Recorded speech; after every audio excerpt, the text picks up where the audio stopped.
Okay, well, thank you for coming here to listen to my presentation and all the other interesting talks here. Again, we're continuing in the theme of energy-related projects here at UC Berkeley, Citrus, etc. I'm going to be talking more about a little bit more maybe application-based projects. Specifically, we're trying to solve two tasks that has been assigned to us, two specific problems assigned to us by, among other, the California Energy Commission. And as Therese mentioned, I'm actually now a faculty member at the University of Illinois in Chicago, but I also actually hold an appointment here at Lawrence Berkeley National Lab. And so this is a continuation of a collaboration of essentially a project that started originally here, or two projects that started originally here, and that's now continuing in collaboration with Lawrence Berkeley National Lab and the University of Illinois Chicago. So the first project I'm going to be talking about has to do with trying to increase the safety of natural gas pipelines. As you're all aware, there was a pretty serious accident here in the Bay Area about 2 years back now, where essentially due to some excess pressure and some failures in the pipeline failed. There was a huge explosion, and bad things happened. So in this case, what we're actually trying to do is to use our technology, our ability to create low-cost, precise, and inexpensive wirelessly enabled sensors to actually increase the security and resiliency of these natural gas pipelines. Okay, perfect. So our idea is, we have access to these low-cost sensors. We know how to make them here at Citrus. We know how to build these low-cost ad hoc networks. So why don't we just try to apply this to basically a natural gas pipeline, instrument it, and make it safer? And so this is essentially a schematic that shows how we can do this. And in our case, specifically what we're targeting is these exposed regions of natural gas pipelines. So a pipeline will go underground for a while, then come up to the surface. There's a valve station, okay? Those valve stations are actually considered to be exposed areas where, bad things can happen. There's, of course, corrosion that could potentially happen the entire length of the pipeline, but also there could be things like just a semi-trailer driving into the pipeline, things like that. So we would like to be able to instrument it. So what we proposed is essentially a set of low-cost sensors that can be put onto the pipeline that can measure pressure, flow, humidity, and things like corrosion as well, but mainly pressure and flow, and then also look for physical disturbances to the pipeline. And so if we can do this, and we do have actually technology, or we're developing technology that allows us to do this inexpensively, we can then basically, massively instrument the pipeline. And then if something would happen, if we can see a signature of an imminent failure or actually an impact to this area, we would be able to take action, right? There will be a network that reacts, sends this off to very quickly, to either shut off the network or order some kind of an action. So that's basically the goal. That's basically what we're trying to do. We focused on a simple implementation of basically a ad hoc wireless network using some of the technology that we have at hand. We're actually talking more about the radios and sort of this portion of the network itself.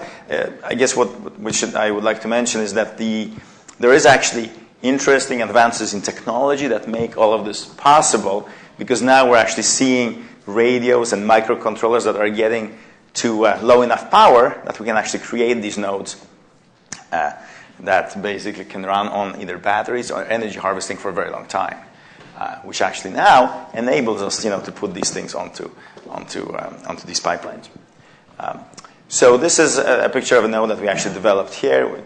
We had a very talented undergraduate student called Rafael Sand who actually built this for us. So this is essentially how one of these nodes would look like. Again, this is a very low-cost system. It uses a Texas Instrument platform here. We have a sensor board, we have some battery, and then we have connectors to some sensors. This costs in the order of $20, $30, something like that.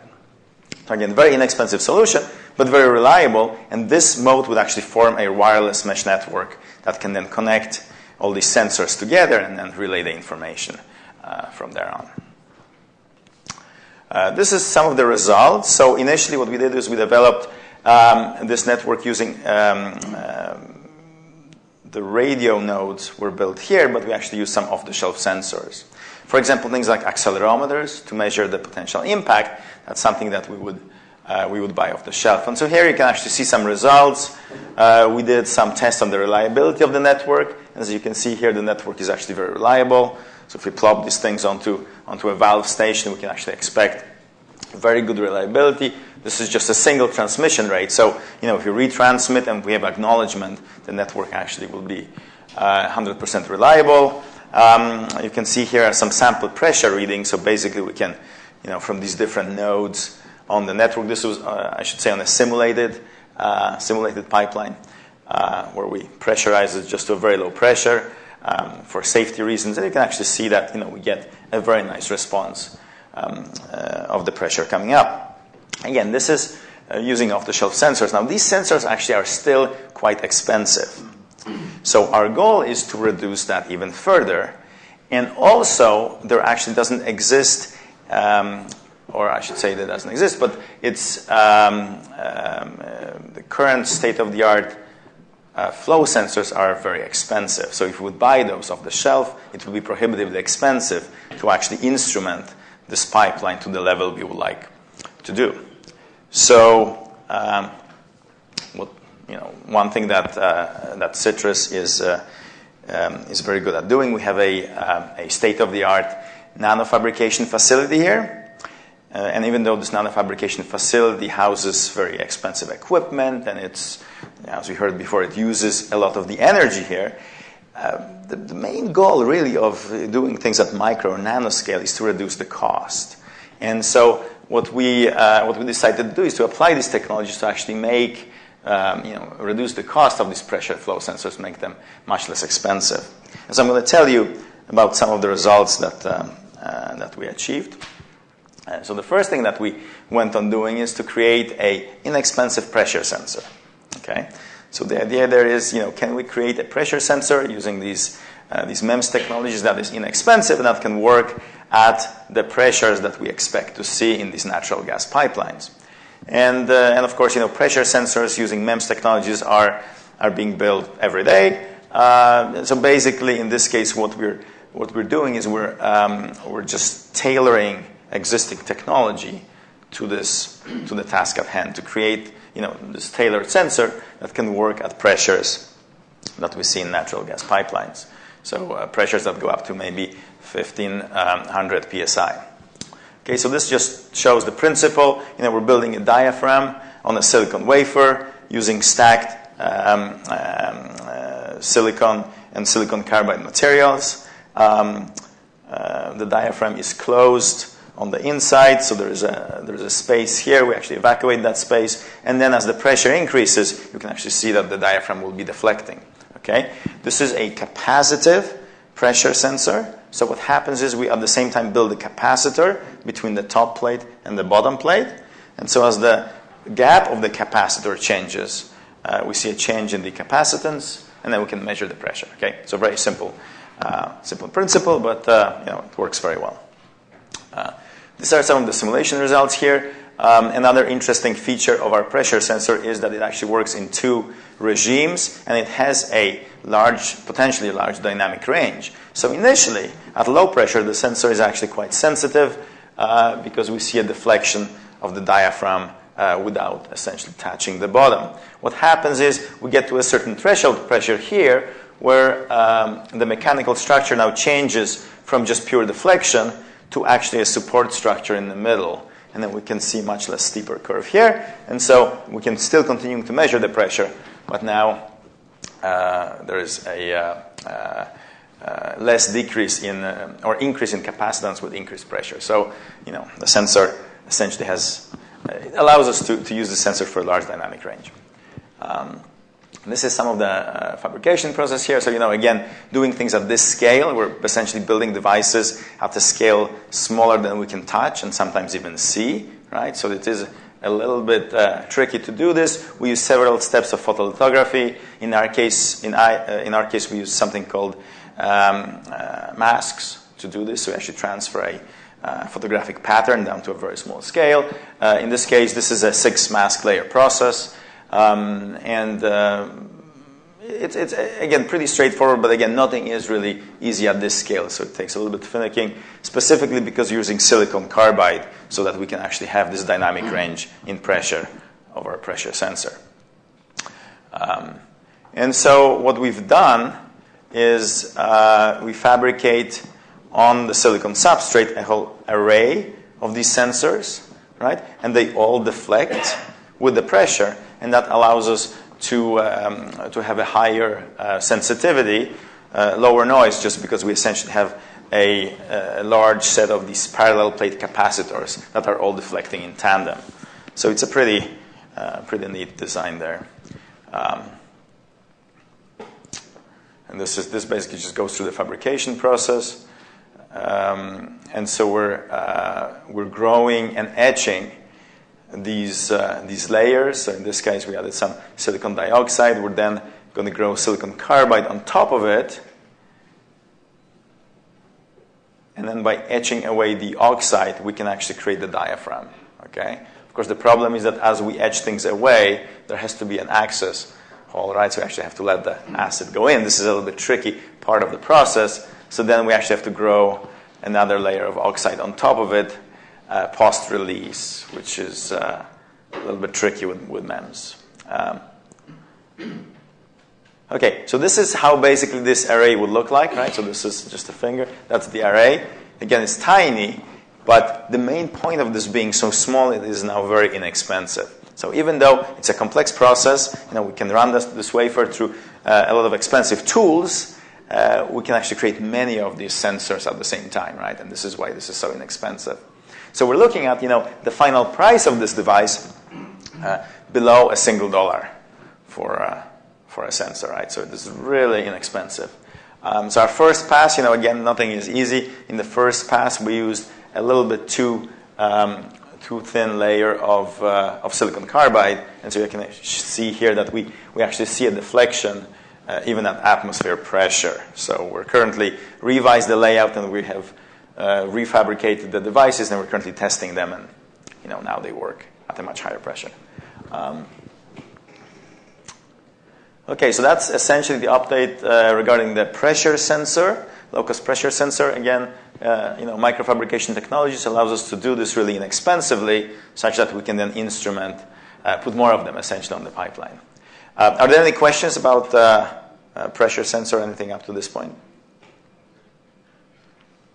Okay, then let me continue on to the flow sensor, which is also quite interesting. So here again, the idea is to use the same technologies to reduce the cost of these sensors. The interesting thing is there are actually many of these MEMS flow sensors out there.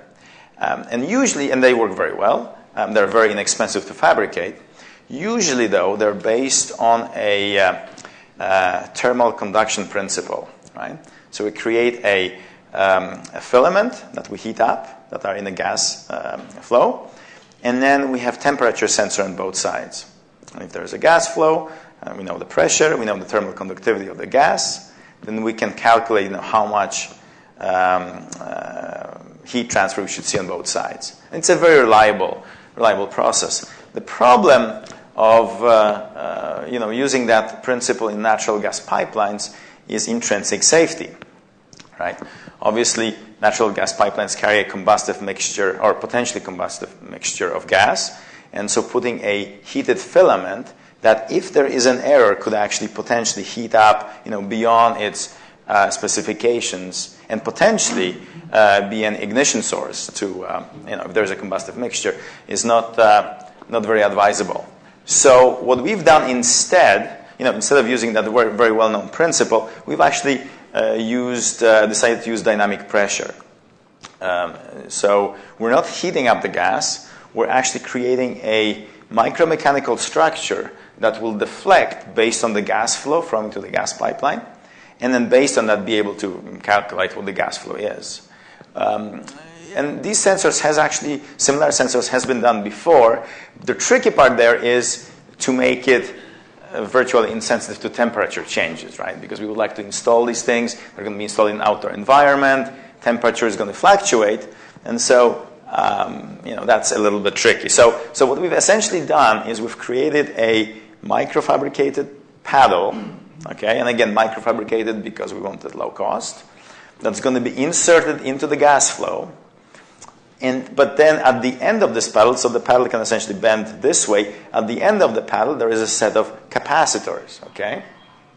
As the paddle bends, these capacitors have a varied overlap between these capacitive fingers, and we get a change in capacitance. Just as the pressure sensor has a change in capacitance based on the pressure, this has a change in the capacitance based on the flow, right, the dynamic pressure. Okay, the nice thing about that is that this capacitive change is essentially insensitive to temperature changes. Okay, so if we do this at sub-zero temperature, or if we do it at very hot temperatures, we should essentially see the same change in capacitance.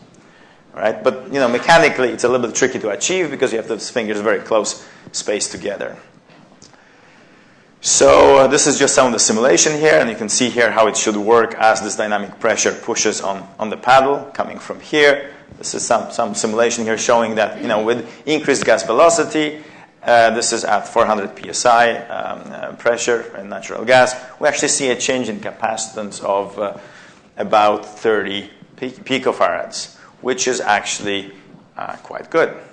This is actually very sensitive. So, based on this, we decided to go forward. And again, there are some very interesting process steps. We're actually this time etching a silicon on insulator wafer. So essentially 2 wafers bonded together with a insulating layer in between them. Again, we do this all in the Nano fabrication laboratory here. We're etching from the top side, and then we're etching cavities from the back side. And what we end up with is essentially suspended mechanical structures that can move independent of each other. Okay, that's where we get the paddle, and that's where we get this capacitive fingers. So we've done that. You can see this is a wafer that's been processed in our laboratory. It's etched from both sides. This is now the size of that flow sensor. So again, really tiny in order to save cost.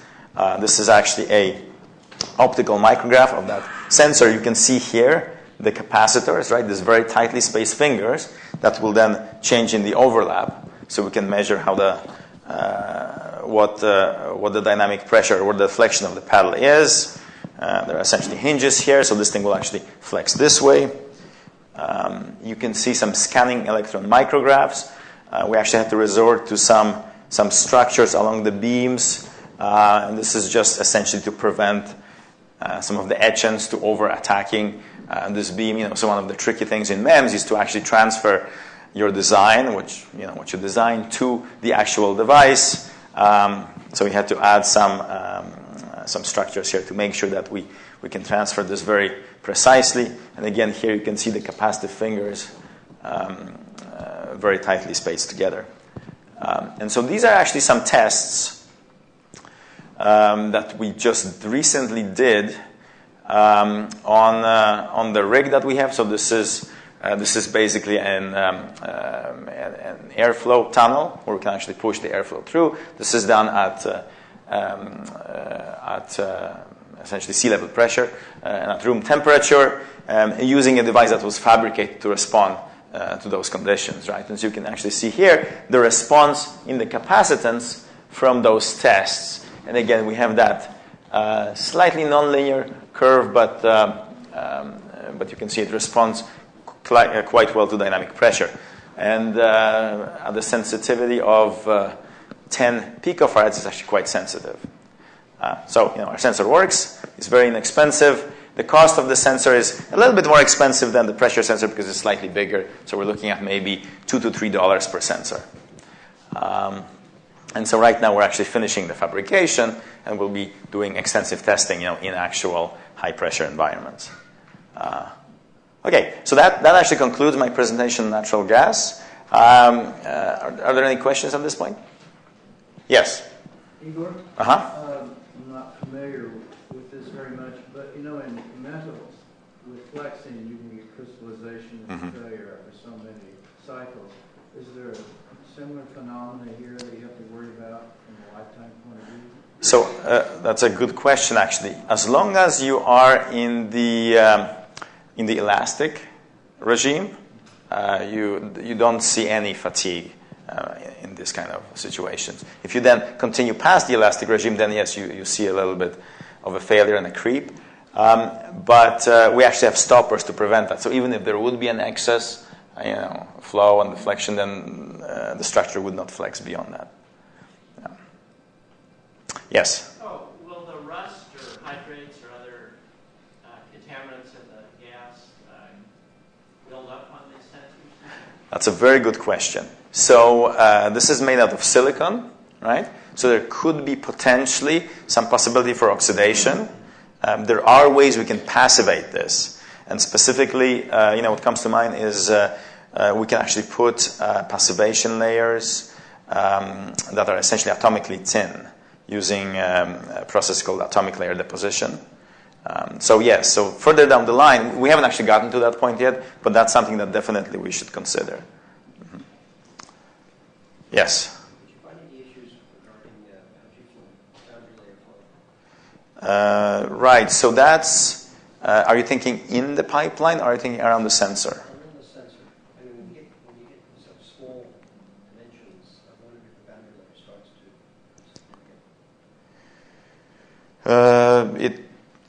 It could. I think, so this is the size of the paddle is actually several millimeters, so I don't foresee that being an issue. But the issue that you mentioned is actually quite important, and we're just getting into doing the fluid modeling around the sensor because we're concerned about particulates, specifically particles in the flow that could be stuck and actually shorting out the capacitor, right? And so that's something we need to model, and there is actually a way we could design a cover around the flow sensor to prevent that from happening. Yeah. Yes? What are the rough costs of actually doing the physical fixturing? Right, that's a very good question. So that's what we're looking at right now. The fixture right now is really the main cost of installing this, right? And specifically, how do you create a low, inexpensive access point that actually allows you to drop the sensor into the gas flow? Or can you piggyback on something that's already there? Yeah. So that's actually what we're doing. So these sensors are designed to be small, so you can actually take advantage of existing access points on the natural gas pipelines. But still, creating a fixture around it that allows you to drop down the sensor could potentially be expensive. The solutions that are, that we can get off the shelf are actually quite expensive, and those are the ones we'll be using initially for the testing. But down the line, it's essentially an airlock, right? You add it onto the pipeline, and then you have to have a way to opening one valve and then dropping the system down. And so, you can potentially, I can imagine you can design it inexpensively, but we have not done that yet. Yeah. Question for you. Yes. Why do you do a linear fit when you expect the drag to be quadratic in the velocity? Right. So the reason we do, this is basically just to look at the linearity of the sensor response. And I think in this particular application, actually that's a good question. This is over a significant flow. Yeah. That's probably why we see the square element. But there will be other things that will come into play, not just the drag. In fact, we're going to see a stiffening effect as we keep flexing this. So that is also something that could change this. So I think actually the quadratic relationship here is mainly due to those effects, the mechanical effects, not the pressure or the force, the quadratic force on the paddle. But that's a good question. All right. Anything else?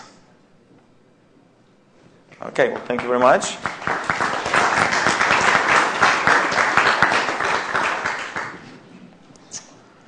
And I believe I'm also up next, right? You are.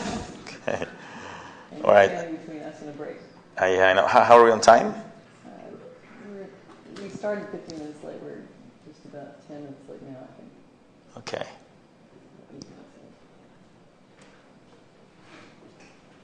All right, so this is continuation, essentially a similar team, except now we're going to switch from natural gas pipelines to the electricity infrastructure. And specifically, what we're going to be looking at is the reliability and diagnostics of underground power distribution cables. In fact, I believe last week there was a power failure here on campus that was due to a manhole explosion, which knocked out a lot of power. I wasn't here. I was told, though, that parts of campus were out for a while. And basically, interestingly enough, this project here is all about preventing those kind of events. Okay. Yeah. So I'm just going to jump right into it. So basically, underground power distribution cables, there are many of them. In fact, we're getting many more of them. Essentially, there's an increased push towards putting the electricity infrastructure underground, right? So because we don't want to have these poles sticking up and wires everywhere, right? So we can put this underground. It makes sense. Problem is that then it's a little bit difficult to see what's going on. An underground cable essentially consists of a main central conductor, a insulation layer, and then a shield layer, which contains what's called concentric neutral wires, okay, concentric neutrals, which essentially act as a essentially conduction for some imbalanced current, but also if there's an accident, if somebody happens to dig into their backyard and actually break through an underground power distribution cable, that's when this thing is at 12 kV, then these wires are supposed to conduct the shorted current and prevent, first of all, the person to be electrocuted, right? So conduct essentially that show the current here to ground, and also trip a breaker down the line, right? So we actually, a breaker gets tripped. So it's very important that the cable is intact and that these concentric neutrals are intact. We're also looking at failures in the insulation. So the insulation grows something called the water trees, and so eventually what happens is, and this is potentially what could have maybe happened in this manhole explosion as well that we had here last week, is that you essentially get a conductive path here and that shorts the cable and there's a little explosion. This is actually not what I'm going to be talking about today. Today I'm going to be talking about trying to find a way without disconnecting the cable to actually determine whether these concentric neutral wires are still conducting. Okay? Because it turns out that these things can actually be completely corroded and the system here works still fine. In a three-phase system that's well balanced, there shouldn't be much return flow through ground, right? And if there is, there could actually be a flow through ground. So, in some cases, this could actually be completely gone. And then if somebody does happen to actually break through this cable, and then, they will find themselves exposed to potentially 12 kV voltage, which is not very good. So, so we'd like to find a way to determine that without actually disconnecting the cable. Our approach, again, is, we're good at making these low power, low cost, radio controlled sensors. And so the idea is, can we put a solution onto the cable that can be installed during cable installation or afterwards that can then signal to the utilities remotely or to somebody standing outside who actually performs the test, how well does this cable perform? Okay? And with respect to looking at these concentric neutrals, the idea there was, all right, well, we can access this cable at these points, either in the manholes or in a transformer, so essentially at the endpoints of the cable, at the junctions.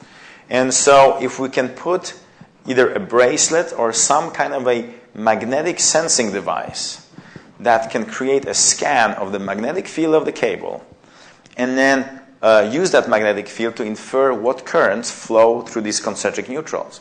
Because there's always going to be some kind of an imbalanced return current that we can detect. And so if we can look at what the currents flow through these neutral wires, and then look for wires that are there, but they're not conducting any current, right? Then that could be an indication that that wire essentially is corroded somewhere in between because there's a break. We don't see any continuity. Okay, so that's basically the idea. And the question is how to be able to do that without disconnecting the cable. So we've actually done some tests on this, and this was done, I think, about a year ago now. And so you can see here, this is a magnetic field scan of the cables, and you actually see peaks here that correspond to the actually the shielding of the magnetic field from the central conductor. Okay, because this is a return current. You have a magnetic field that cancels essentially out the magnetic field of the central conductor. So you can actually detect these peaks. They correspond to these concentric neutral wires. And then if we have a broken concentric neutral wire, you can actually see an increase in the field that comes out, right? So basically now it's kind of like we have a hole in this shielding, and the magnetic field comes out, right? And so we can actually detect a higher field here. This is a 3-axis sensor, so actually you can see that we can see that in all the 3 axes, basically radial, circumferential, and longitudinal. So it's basically a complete scan. If we have more than one concentric neutral that's being defunct, then we can see a bigger signature, and then we can still see the signature, although not as distinct. You can actually see it here, and we can see it here if we're further away from the failure site. Okay, so this actually works really regardless of where that failure is on the concentric neutral in the entire cable. There's going to be some current that flow back around this faulty point, to the CN, but we can still detect it. You can still see that, okay, there's an increase there. And so, one of the things we'll be looking at down the line is signal processing to determine, what does it mean? What does this thing mean? And we can clearly see it with our eyes, but is there an algorithm to determine, where the failures are or not? Okay, but so this was the initial fixture that actually got us these results, and this was something we could clamp on a cable and manually do a test, right? Just in the lab. The problem is to be able to do this without using your hands, essentially, right? We want to do it on a live cable. In order to be able to do it on a live cable, we have to have something like this that can be installed by the testing crew using something called a hot stick, basically a big chopstick. And maybe they can use many of them, but that's essentially what this is, right? That allows you to poke on that cable. Okay, so mobility is very limited. They will also probably be wearing very thick gloves and all the protective gear, right? So all we can really hope for is somebody to sort of have this chopstick and sort of poke the cable. Okay, how can you do this complex sensing thing? So, and this is actually the sensors we're using to do this. As I mentioned before, these are 3-axis magnetic field sensors. They're also microfabricated, although we're not actually fabricating them here because we can buy them for just a few dollars per sensor off the shelf. Okay, so we actually had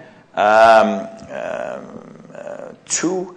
Well, one of them we still have, but there are 2 very talented undergraduate students who actually worked primarily on developing, actually 3 undergraduate students that worked on developing this interesting fixture, which essentially is a self-contained mechatronic system or robotic system, a gripper that will be able to grab the cable, okay, and then autonomously create a magnetic field scan of the circumference of that cable and relay that information back to whoever is testing, okay, because that's essentially what we need to do to be able to do this live. And so you can see here, this is the gripper. There are actually these 2 sort of cups here that will actually grab around the cable, right? So the cable will be going through this way. And then there are 2 cards that are completely self-contained right here that contain battery, radio, and a motor that will then ride around the circumference of this clamp when it's closed around the cable to do this magnetic field test. This is just a zoom on that card, so it rides on the tracks within the clamp. It essentially uses this gear here to push itself along. It has a radio on the side here, and then a battery here to do that testing. Okay. The magnetic field sensors actually are at the bottom here. Okay. And this card is designed with 2 sets of magnetic field sensors, such that the entire card doesn't need to go a full 180 degrees around the circumference of the clamp. So that to prevent, in the event that the card will actually get stuck somewhere, we can still be able to open the clamp. So it's not somewhere in the middle where we can't actually pull it open. These are some of the components here. You can see an exploded view. So you have a stepper motor in there. We have this thing here, which actually contains the controller for that motor, and then the battery. Okay? So the idea is that the testing crew can now put this clamp onto the cable, perform the test, okay? And then when the test is done, take the clamp off, and then go somewhere else, and then charge the battery up again. So, without disconnecting the cable. These are some of the components here, and I'll mention briefly this system here, but this is, again, a low-power radio microcontroller system from Texas Instruments that we use very heavily in our work. And these students design everything from the printed circuit boards, sizing these motors. This is just a zoom in on the circuit board. It is quite complex because it contains the motor controller as well as the sampling, right? So not only do we have to sample these signals, not only do we have to sample them at a high rate, and they have to be synchronized in all 3 axes in order for the information to have any meaning for us down the line, we have to be able to know where we are, we have to be able to control the movement of the motor, right? We have to switch the motor off when we do the sensing, because otherwise it interferes with these very sensitive magnetic field sensors. So it's actually quite complex, but we are there. So we basically have the device, and we are almost ready to do testing. This is just another view of the clamp. This is, again, just another view, and what they've done is actually put a spring here, so this clamp will automatically be closed, and so we can open it up. Okay, open it up with this chopstick-like hot stick device, and then the clamp opens. We can put it on, and then it will stay closed on the cable. We're actually using 3D printing methods to actually print the prototypes of this. So again, going towards reusability, rapid prototyping, so it allows us to actually create and test a lot of these components very quickly, which is incredibly helpful. And this is our current view of the concept that we're going to be using to initially install this on the line. So ultimately, down the line, you would want to be able to use just one hot stick and just put it in the vicinity of cable and have this thing clamp around the cable. Right now, the approach we're looking at is using 2 of them. So it's essentially going to be like a big kind of a scissor-like device where we have called 2 hot sticks. We put it next to the cable, and then we release it, take them out, make the measurement, put them back in, and then unclamp the device. Okay, and so currently, we're doing some testing, and there's still a lot of work on actually creating the software, and as I said, doing some signal processing to actually extract the data from the device. And this is something that's actually currently being done in collaboration with my lab at UIC. I actually have a master's student who is looking at building some of the software for this to make it more user-friendly. Okay, I think that concludes this part of the presentation. Are there any questions?